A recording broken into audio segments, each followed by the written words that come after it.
श्री कृष्ण, अगर आपके दिल में भक्ति है, अगर आपके होंठों पर बस एक ही नाम है, जय द्वारकाधीश, तो इस चैनल को अभी सब्सक्राइब करो, क्योंकि यहां हर शब्द श्री कृष्ण की महिमा से भरा है। हर वीडियो में गूंजता है राधे कृष्णा, जय श्री कृष्ण और जय द्वारकाधीश का मधुर संकीर्तन। वीडियो को लाइक करो, कमेंट में लिखो जय द्वारकाधीश और अपने सभी कृष्ण भक्त मित्रों के साथ शेयर करना मत भूलना। आइए मिलकर प्रेम, भक्ति और ज्ञान चाहें। एक मामूली शिकारी के तीर से हुआ वासुदेव श्री कृष्ण का अंत। संपूर्ण कथा महाभारत का युद्ध समाप्त हो चुका था। कुरुक्षेत्र की भूमि पर पड़े असंख्य शवों की गंध अब भी समय की चेतना में घूम रही थी। धर्म की विजय हो चुकी थी, लेकिन साथ ही अनेक राजवंश समाप्त हो चुके थे। पांडवों को उनका राज्य मिला, लेकिन श्री कृष्ण जानते थे कि अब यदुवंश का अंत समीप है और उनका भी अवतार समाप्ति की ओर बढ़ रहा है।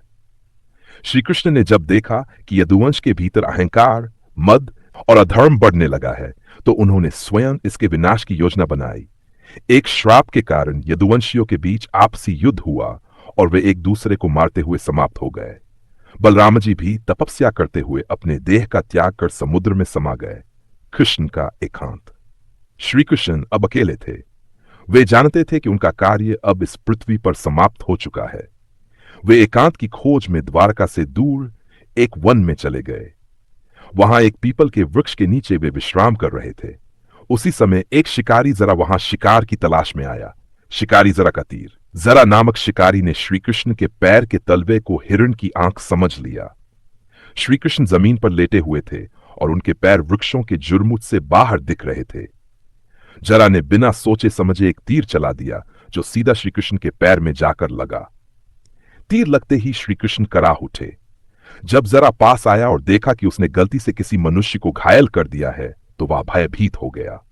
परंतु जब उसने पहचान लिया कि यह कोई साधारण मनुष्य नहीं बल्कि स्वयं भगवान श्री कृष्ण हैं, तो वह रोते हुए कृष्ण की मृत्यु के बाद की घटनाएं, द्वापर का अंत और कलयुग की शुरुआत, जरा शिकारी की मुक्ति।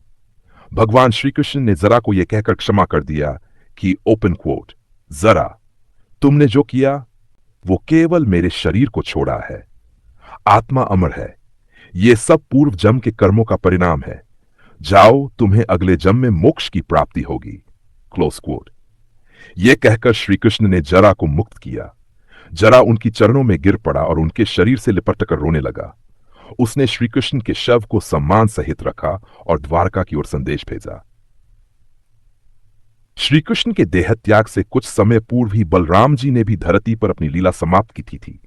वे समुद्र तट पर जाकर समाधि में लीन हो गए थे। कहते हैं वहां उन्होंने अपने शेषनाग रूप को धारण की और समुद्र में समा गए। बलराम जी के प्रस्थान के साथ ही यदुवंश की महाशक्ति का अंत हो गया। द्वारका का डूबना। श्री कृष्ण के देह त्यागते ही एक और विचित्र घटना घटित हुई। द्वारका नगरी समुद्र में समा गई।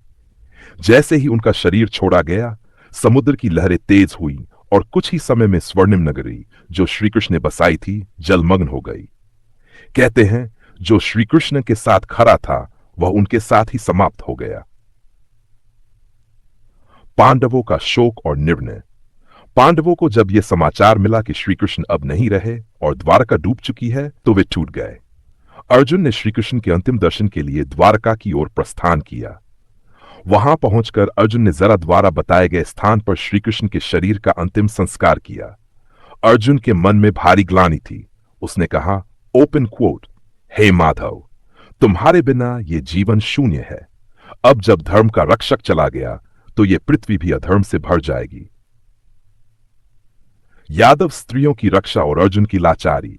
अर्जुन ने यादवों की स्त्रियों और शेष जनों को लेकर हस्तिनापुर की ओर प्रस्थान किया, लेकिन रास्ते में म्लेच्छों और डाकुओं ने हमला कर दिया। अर्जुन ने गांडीव उठाकर युद्ध करना चाहा, परंतु वह शक्ति अब उसके पास नहीं थी। गांडी भारी हो गया, दिव्यास्त्र काम नहीं कर रहे थे। अर्जुन ने महसूस किया कि अब श्री कृष्ण की कृपा समाप्त हो चुकी है और उसके बिना वह एक साधारण मानव भर है। पांडवों का महाप्रस्थान।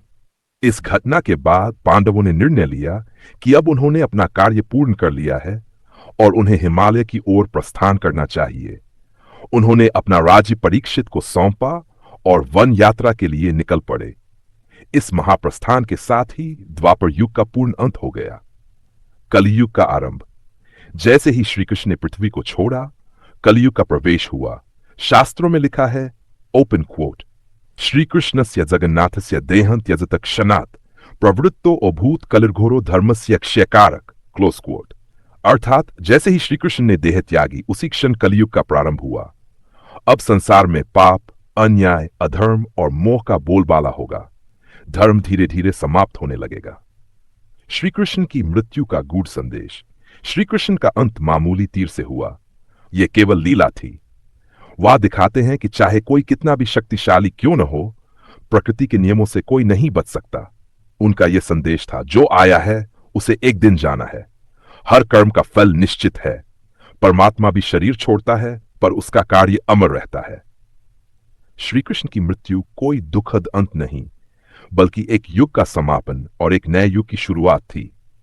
उन्होंने धर्म को पुनः स्थापित किया, यदुवंश को समाप्त किया और अंत में स्वयं भी पंचतत्व में विलीन हो गए।